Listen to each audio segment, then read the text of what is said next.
لیکن سائفر تھا کیا؟ 6 مارچ کو 2022 6 مارچ میٹنگ ہوتی ہے.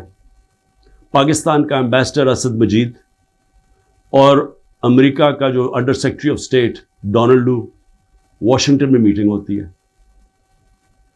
آفیشیل میٹنگ ہوتی ہے. آفیشیل میٹنگ کا مطلب کہ دونوں طرف نوٹ لے رہے ہوتے ہیں اس میٹنگ کے. اس میٹنگ کے بعد ایک سائفر کا مطلب ہوتا ہے ایک خفیہ ایک کوڈ کے اندر میسج بھیجی جاتی ہے جو کہ ساری دنیا میں آپ کے جو ہمارے جو ایمبیسڈرز ہوتے ہیں وہ ساری دنیا میں ہر ملک کے ایمبیسڈر اپنے فارن آفس کو خفیہ میسیجز بھیجتے ہیں جس کو سائفر کہتے ہیں. وہ سائفر آتا ہے پاکستان اور وہ میں جب پڑھتا ہوں تو اس میں کیا لکھا ہوتا ہے. سائفر میں 2 مین چیزیں ہیں, باقی تو اور بھی چھوٹی موٹی چیزیں ہیں.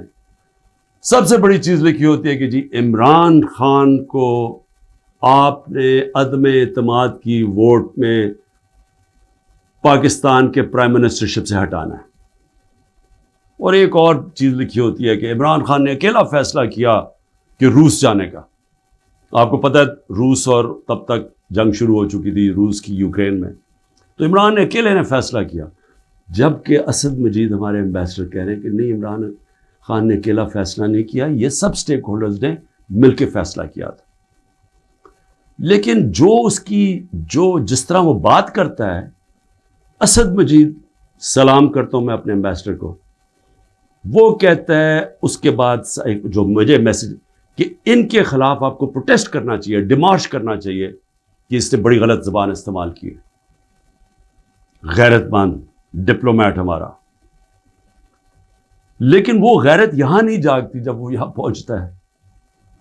سائفر جاتا ہے آرمی چیف کے پاس بھی, فورن آفس میں بھی, میرے پاس بھی آتا ہے. میں جب وہ دیکھتا ہوں میں حیران ہو جاتا ہوں کہ اس کی جرت کیسے پڑی ہے لکھنے کی. یہ کیسے کہہ سکتا ہے؟ اور پھر جب میں یہ دیکھتا ہوں کہ یہ کہہ رہا ہے ایک ایمبیسڈر کو کہ اپنے پرائم منسٹر کو آپ نے ہٹانا ہے, تو پھر میں دیکھتا ہوں کہ یہ میرے لیے تو نہیں ہے. ایمبیسڈر تو مجھے جواب دے ہے, تو مجھے کون ہٹا سکتا ہے؟ پاکستان میں مجھے کون ہٹا سکتا تھا؟ ایک ہی آدمی, جنرل باجوہ. سائفر تو جنرل باجوہ کے لیے ہے, اس نے بھیجا ہے. تو مجھے وہاں سے پہلے سے ہوتا ہے کہ اب تک ہمیں لوگ کہہ رہے ہیں, مجھے خبریں آتی رہتی تھیں کہ جناب فیصلہ ہو گیا آپ کی گورنمنٹ ہٹانے کو. مجھے رپورٹ آ رہی رہتی, آئی بی والے مجھے آ کے بتاتے تھے کہ جی دیکھیں شہباز شریف کی خفیہ میٹنگز ہو رہی ہیں, بیچ میں ان کے لوگ پڑے ہوئے ہیں, جنرل باجوہ کی کوئی فادر ان لا ان کے گھر میٹنگز ہو رہی ہیں. یہ ساری مجھے خبریں آ رہی تھیں. لندن کسی کو بھجوایا جا رہا ہے.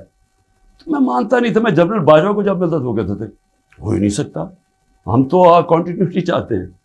اور میں بھی اپنے آپ کو ہوتا ہوں کہ میں مان جاتا تھا.